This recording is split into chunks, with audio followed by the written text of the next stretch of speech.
So I'm in my philosopher bag, and I'm just thinking, right, follow me. We understand that a caterpillar and a butterfly is basically the same thing. Pretty much synonymous with each other, because you can't have a butterfly without the caterpillar first, right? But what if through extreme environmental stressors or whatever, for some case, maybe the leaves don't get what they need in them, and caterpillars could no longer successfully, get into their cocoon, maybe, every time they try to get into it, and they get attacked, so they have to, they learn to just not do it no more.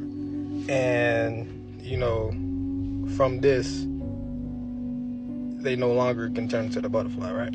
So now we know that they have the ability to do it, but they can't do it no more. They no longer can do it. Do we still consider them like the butterfly thing? Like, does that still exist? It just can't happen right now because of whatever happened. But we know that they exist, and it's just a problem in the world why they're not coming around as much, right? Different from dinosaurs and all that, and some of the other things that might have existed that we don't know for sure. We would know that butterflies indeed existed, and now they just don't exist no more, right? So I'm connecting that dot to man and achieving, Christ consciousness, spiritual, ultimate, divine inspiration, you know what I'm saying? Nirvana and things like that, of like when you just attain ultimate spirituality, because sometimes I get into it with a good friend of mine,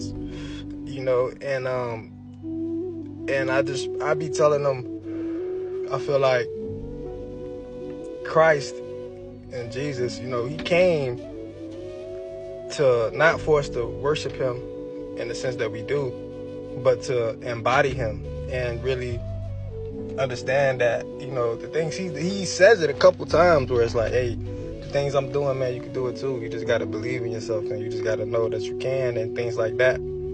And so he came as a reminder, but we have to understand that he came at a time when our lives and who we were already pretty much flipped up on his head. Like, man, we're totally different people. Like, we're not living how we're supposed to. And today, I feel like it's even worse. Like, I don't know, at least back in Jesus' time, I feel like they was eating real food. Like, the grain of rice and shit was real, and the meat was real, and everything came from the earth still, and shit was at least real. Now we eating artificial genetic shit got no seeds in it, all this type of, you know what I'm saying? And the world is meant to keep us so busy outside of ourselves, we rarely have time to look in. So it's like we have these same environmental stresses and things of that nature to where we can't supersede ourselves